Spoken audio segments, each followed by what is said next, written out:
दोस्तों नमस्कार। दोस्तों देश में 824 सीटों की वैकेंसी निकल चुकी है। 2 मई को परिणाम सामने आएंगे और उसके बाद 7 दिन के भीतर सभी की नियुक्तियां हो जाएंगी। जो वेतनमान है वो 2 से 2.5 लाख रुपए हर व्यक्ति को मिलेगा और उसके अलावे तमाम तरह की सुविधाएं, और इन सुविधाओं से आगे इतने सारे अधिकार इन्हें मिलेंगे कि ये कोई भी कानून अपने तरीके से बना सकते हैं।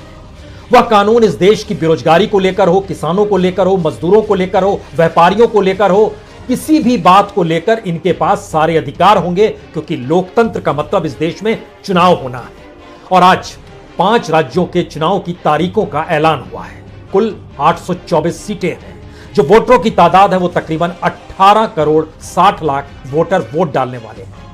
यानी मार्च और अप्रैल का महीना पूरे तरीके से चुनाव के भीतर ही चला जाएगा। इस देश के भीतर के जो भी कैबिनेट मंत्री जो दिल्ली में बैठकर देश को चलाना जिनका काम है, आने वाले वक्त में वो आपको तमाम राज्यों में नजर आएंगे।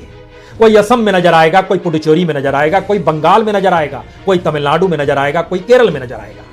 यानी केंद्रीय मंत्रियों की पहली प्राथमिकता, और इस देश के प्रधानमंत्री हो, गृह मंत्री हो, रक्षा मंत्री हो, शिक्षा मंत्री हो, किसी भी मंत्री का नाम ले लीजिए, यहां तक कि जो तेल मंत्री हो, जिस तेल को लेकर आप हैरान परेशान हैं, या फिर जो कॉमर्स मिनिस्टर हो, जो कि जिस बात को लेकर जीएसटी को लेकर आज इस देश में 8 करोड़ व्यापारियों ने हड़ताल की हुई है, कोई असर नहीं पड़ता है।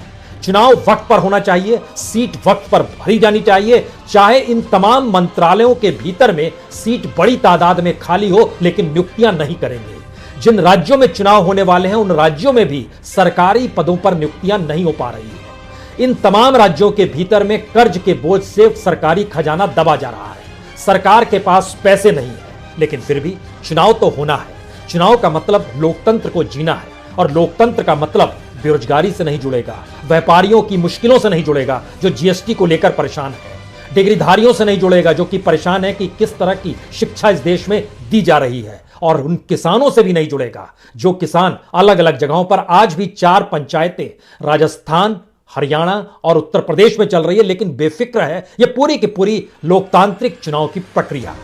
तो जिक्र तो आज चुनाव का ही किया जाए, क्योंकि इन सब के बीच जो मार्च और अप्रैल का पूरा महीना बीतना है, इसमें इन 5 राज्यों के कोई मुख्यमंत्री आज के बाद से कोई बड़ा निर्णय नहीं ले सकते हैं। चुनाव ऐलान से ठीक पहले ममता बनर्जी ने कहा जो मजदूरी का न्यूनतम वेज मिलता है, जो न्यूनतम मजदूरी मिलती है, उसमें हम बढ़ोतरी कर रहे हैं। चुनाव में जाने से ठीक पहले उनका यह ऐलान है।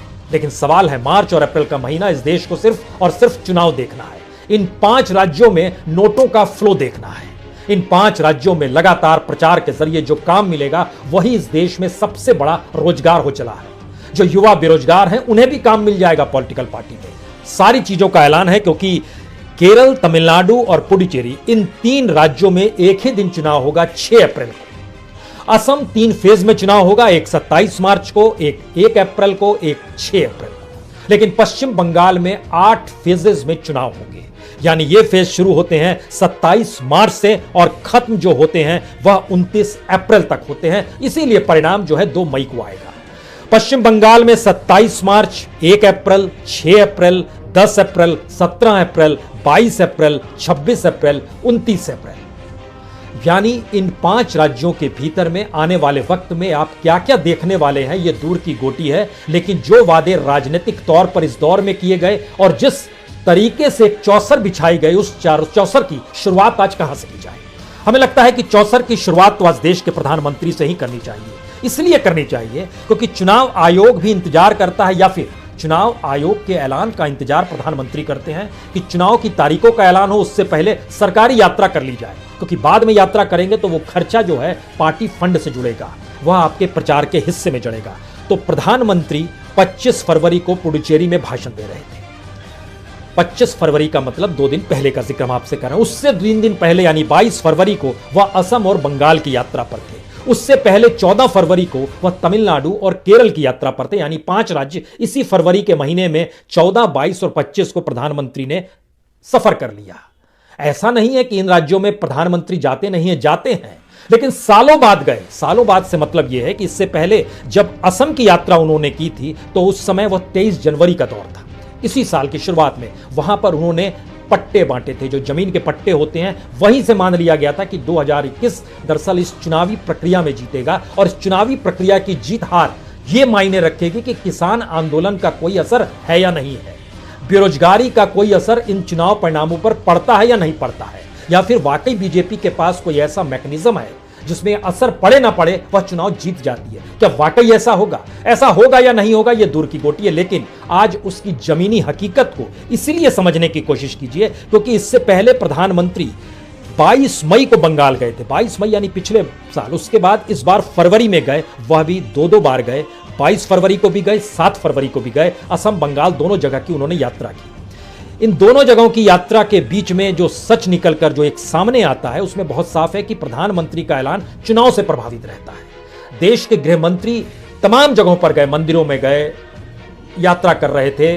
पार्टी अध्यक्ष करें तो समझ में आता है, लेकिन देश के कैबिनेट मिनिस्टर्स का भी योगदान कम नहीं है चुनाव को जीने में और चुनाव के जरिए जीत हासिल करके तमाम मुद्दों को दफन कर देने में। तो सवाल यह है कि 18 करोड़ 60 लाख लोग इस जो 824 सीट है उस पर वोट तो डालेंगे, लेकिन इसी बीच में अगर 8 करोड़ व्यापारी आज हड़ताल पर हैं, इस देश के भीतर में 14 करोड़ किसानों के सामने 3 कानून अगर मुश्किल पैदा कर चुका है, इस देश के भीतर में लगभग 11 करोड़ से ज्यादा डिग्रीधारी युवा बेरोजगार की अवस्था में घूम रहा है, तो इन तीनों को मिला दीजिएगा तो फिर इस देश के चुनाव परिणाम का क्या मतलब होगा, यह सवाल है। लेकिन चुनाव परिणाम तो आपकी रोजी रोटी भी पूरा करता है। चुनाव परिणाम तो आपको नए तरीके से विचारधारा से दूर ले जाकर मौजूदा वक्त में सिर्फ आपको इस बात का एहसास कराता है कि हमको वोट दे दीजिए, हम आपको लाभ दे देंगे। तो बात आज किस तरीके से शुरू की जाए? हमें लगता है कि सबसे महत्वपूर्ण गढ़ जो है वह पश्चिम बंगाल है। और पश्चिम बंगाल का सच क्या कहता है? पश्चिम बंगाल का सच बड़ा साफ है। पश्चिम बंगाल ने अपने तौर पर संघर्ष को जिया है। पश्चिम बंगाल ने अपने तौर पर सपनों को देखा है। पश्चिम बंगाल ने मौजूदा वक्त में इन सपनों से इतर कुछ नए व्यवस्था को बनाने की सोच भी अपने ऊपर ढाल ली है। ये कौन सी परिस्थितियां हैं? पश्चिम बंगाल के भीतर में 8 फेजेस में चुनाव होने हैं, लेकिन हम आपको लिए चलते हैं उस सफर पे जहां एक तरफ ममता बनर्जी है और दूसरी तरफ देश में 50 मंत्रियों की पूरी कैबिनेट है और प्रधानमंत्री भी उसमें आगे खड़े हैं, जो कि चुनाव प्रचार के वक्त जब पहले से शुरू हो गए हैं तो आने वाले वक्त में और नजर आएंगे।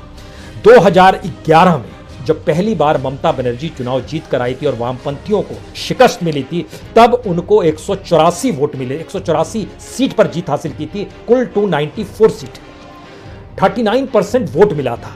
और 2011 के बाद 2016 में जब दोबारा चुनाव मैदान में आई तो उनको वोट बैंक बढ़ गया लगभग 6%, 45% पे आ गया और 211 सीटों पर उन्हें जीत मिली। यानी वह 2011 से 2016 के बीच में 2021 में जब आ रही हैं तो क्या झटके में वो सत्ता से बाहर हो जाएंगी?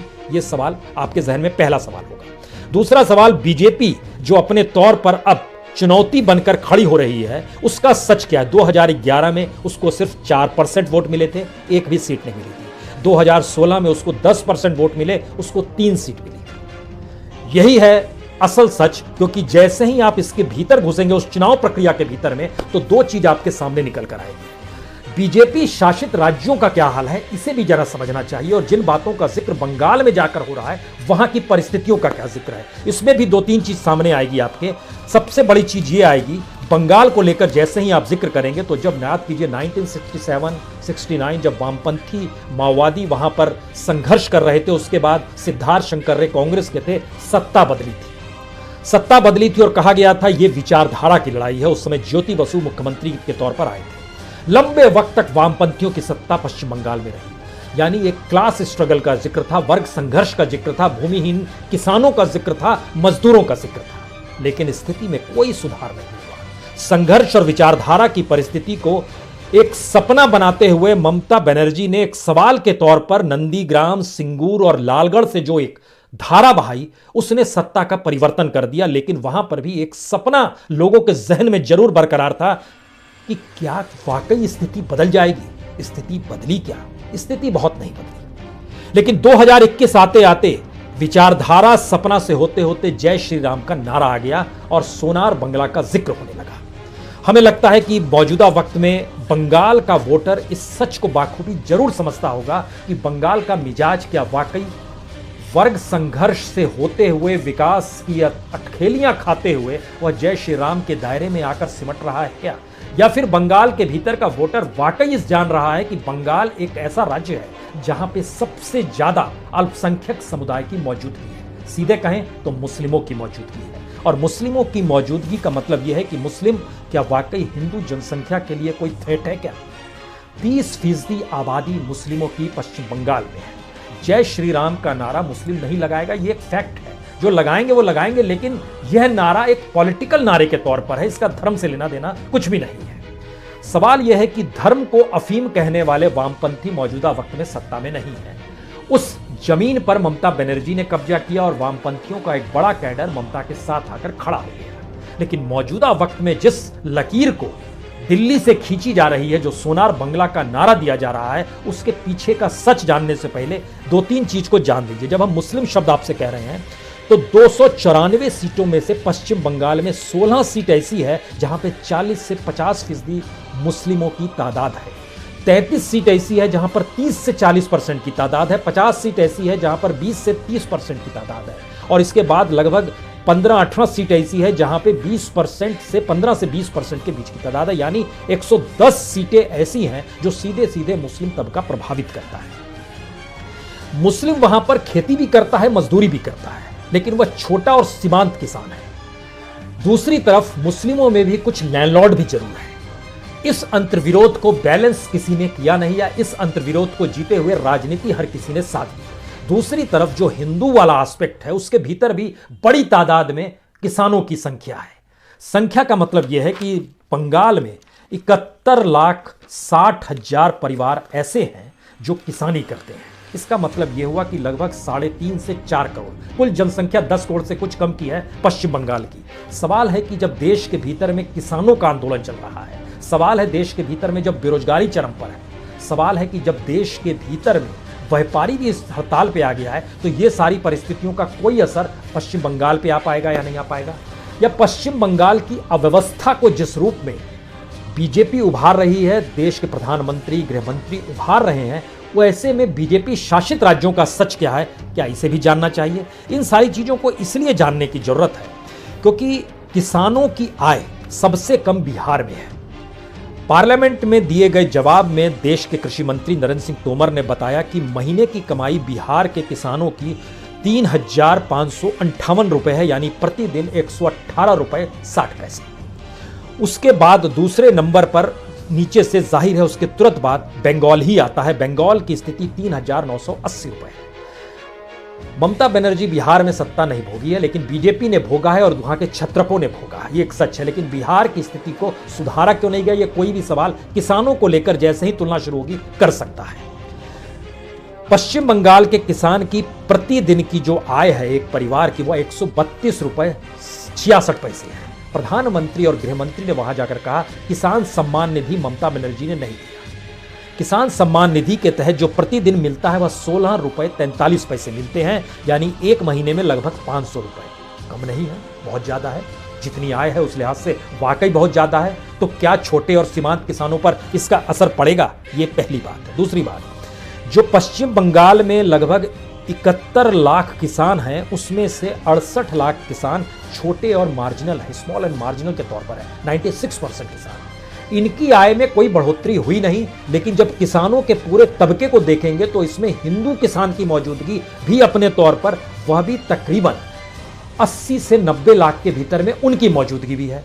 यानी 68 लाख अगर मुस्लिम समुदाय से जुड़ा किसान है तो लगभग 90 लाख परिवार जो हैं वो हिंदू किसान से जुड़े हुए हैं।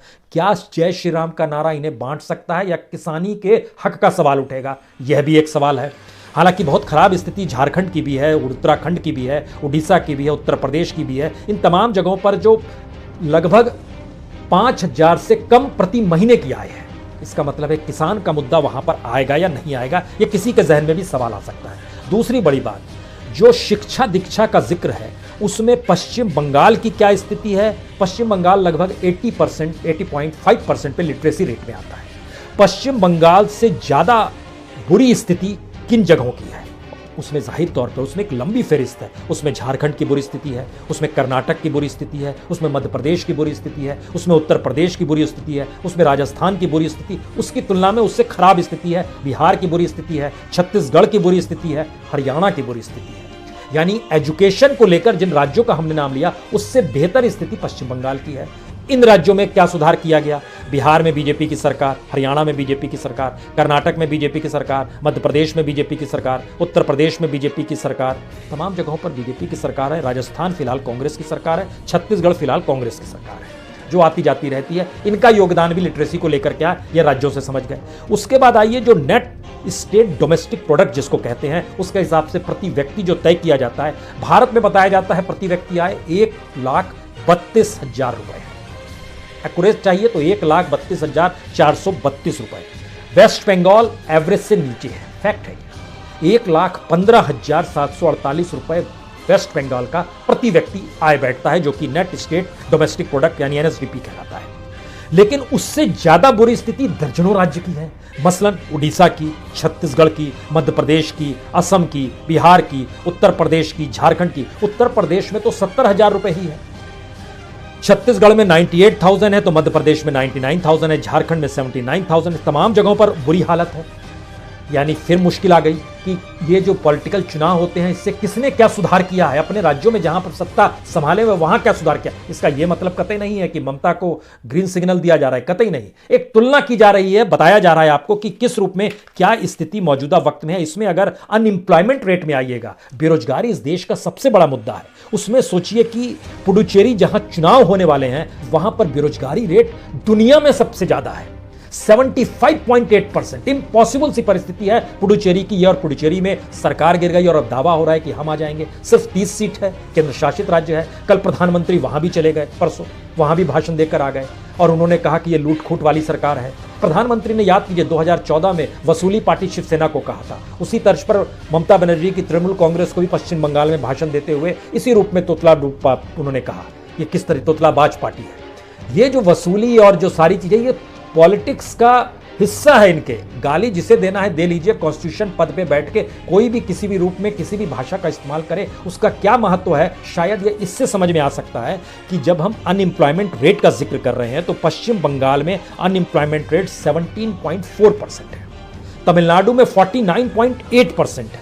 सवाल है कि वेस्ट बंगाल की तुलना में बिहार, जहां पर 46% अनएम्प्लॉयमेंट रेट है, हरियाणा, कर्नाटक, उत्तर प्रदेश, महाराष्ट्र, राजस्थान, इवन दिल्ली, इन तमाम जगहों पर वेस्ट बंगाल की तुलना में अनएम्प्लॉयमेंट रेट बहुत मुश्किल है, ये और ज्यादा है। सवाल है कि किस क्षेत्र को देखा जाए और किस क्षेत्र को ना देखा जाए। ये सवाल इसलिए बड़ा हो चला है कि हमको लगता है पश्चिम बंगाल के चुनाव में कितना खर्च किया जाएगा यह कहना मुश्किल है, लेकिन पश्चिम बंगाल का सच क्या है हमको लगता है ये आज आपको जरूर बताना चाहिए। इसलिए बताना चाहिए क्योंकि पश्चिम बंगाल देश के सबसे गरीब इलाकों में वो आता है।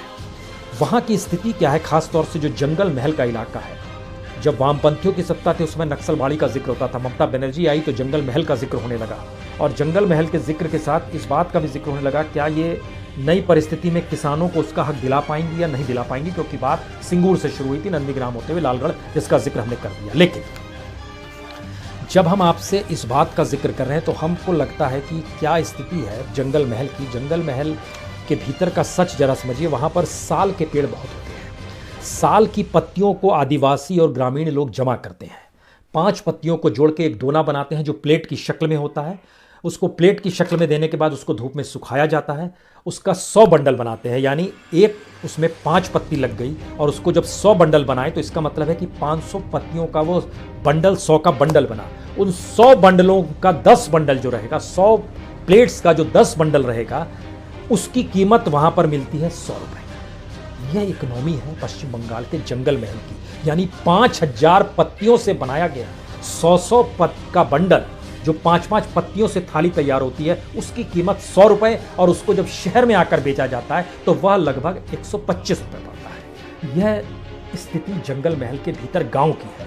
एक स्थिति है। दूसरी स्थिति वहां कैसे जीवन चलता है, क्योंकि बहुत बड़ी तादाद में पैसा खर्च होने वाला है। 70 लाख रुपए माना जाता है कि एवरेज हर कैंडिडेट उड़ाता है इस चुनाव प्रचार में। जो 30 दिन का चुनाव प्रचार का वक्त मिलता है, 70 लाख का मतलब है हर दिन लगभग 2 लाख से ज्यादा उड़ाया जा रहा है।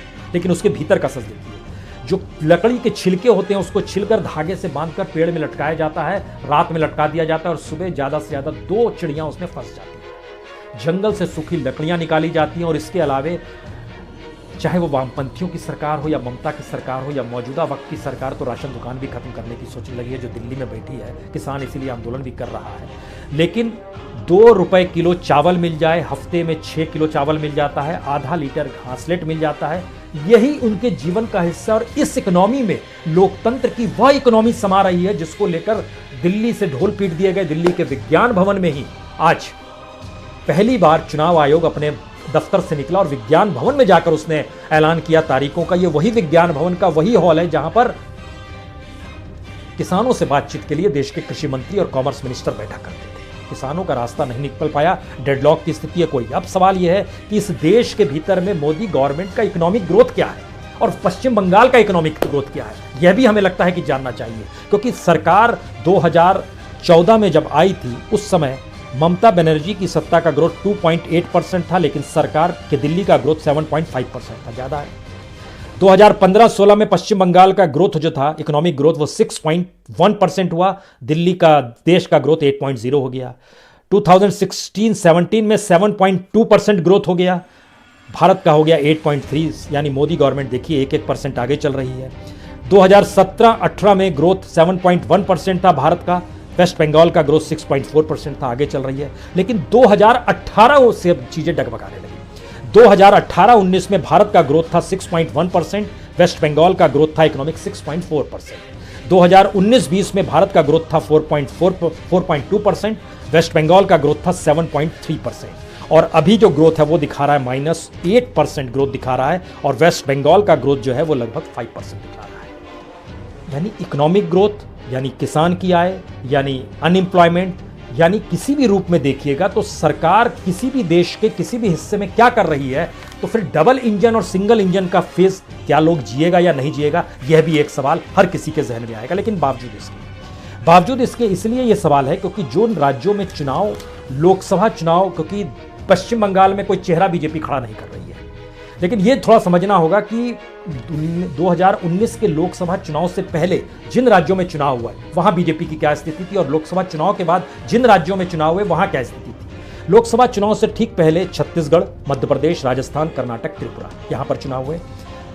लोकसभा चुनाव में लगभग 50% से 59% के बीच में मोदी चेहरा थे देश के लिए, तो 50% वोट मिला। लेकिन स्टेट में उनका वोट कम होते गया। मतलब कर्नाटक में 36% वोट मिला, ठीक पहले लोकसभा में ज़्यादा मिल गया। मध्य प्रदेश में 41% वोट मिला, राजस्थान में 39% वोट मिला, छत्तीसगढ़ में 33% वोट मिला। छत्तीसगढ़ चुनाव हार गए थे, मध्य प्रदेश हार गए थे, राजस्थान हार गए थे, कर्नाटक हार गए थे, त्रिपुरा को बचा लिया था इन्होंने, लेकिन वहाँ पर फिर उलटफेर किया और मध्य प्रदेश में अपनी सरकार बना ली, कर्नाटक में अपनी सरकार बना ली। ये लोकतंत्र का दूसरा नियम था, खरीद फरोख्त का जो होता है। बहरहाल लोकसभा चुनाव के तुरंत बाद आइएगा तो फिर वहां पर झारखंड इन्होंने गंवाया।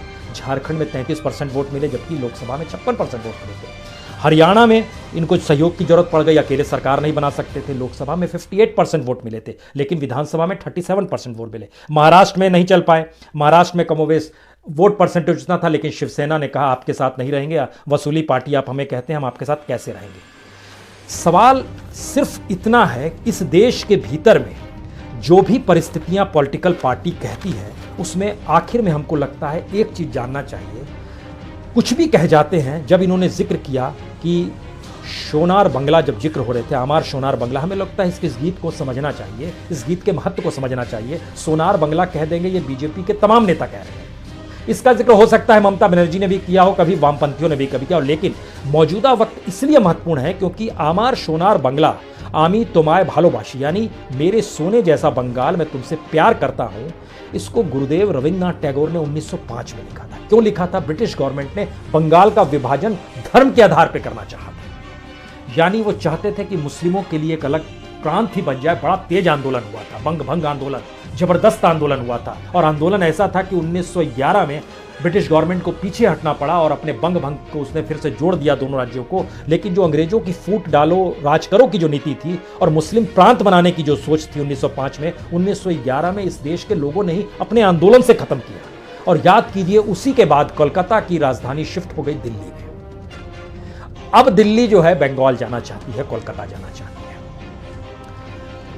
यह स्थिति, और जो नारे लग रहे हैं वो नारे हो सकता है कि बांटने वाले हों, वो नारे हो सकता है कि एक वक्त बंगाल की जमीन जिस संघर्ष को जीते आई है उसमें सपने के हिचकोले खाते हुए मौजूदा वक्त में वह उस धर्म के साए में समा जाएगी क्या, उसी में सब कुछ सच नजर आएगा। ये सारे सवाल हैं जो आने वाले वक्त में मिलेंगे। लेकिन एक बात आखिर में, सटा हुआ है असम पश्चिम बंगाल से, और उस वक्त जब बंगभंग हो रहा था तो बहुत सा हिस्सा असम को सौंपने का जिक्र हो रहा था।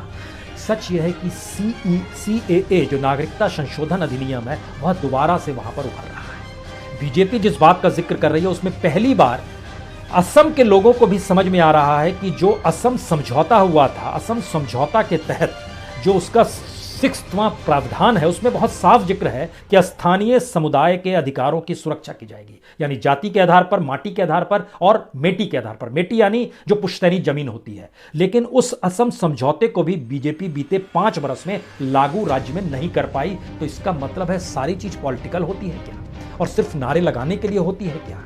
हो सकती है, हुई भी है।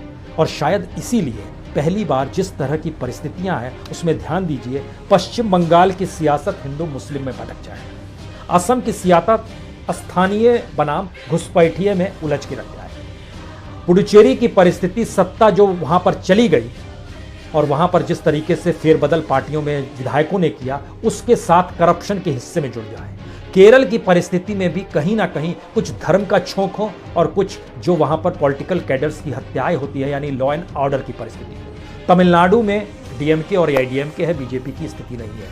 सवाल है आखिर में निकला क्या? निकला ये आखिर में कि इस देश के भीतर में पहली बार बड़ी परीक्षा किसानों की है, मजदूरों की है, व्यापारियों की है और छात्रों की है। और इन सभी की तादाद मिला दीजिएगा तो जितनी बड़ी तादाद में वोट पड़ने वाले हैं उससे ज्यादा बड़ी तादाद में इनकी संख्या है। क्या होगा ये भविष्य के गर्त में नहीं, 2 मई को चुनाव परिणाम आएगा। 884 सीटों की वैकेंसी निकली है। पॉलिटिशियन अपनी सीट कभी खाली नहीं करता है, लेकिन इस देश में सरकारी पदों पर तकरीबन 80 लाख से ज्यादा जो पद खाली पड़े हैं उन पर भर्ती भी नहीं करता है। बहुत बहुत शुक्रिया, बहुत बहुत शुक्रिया।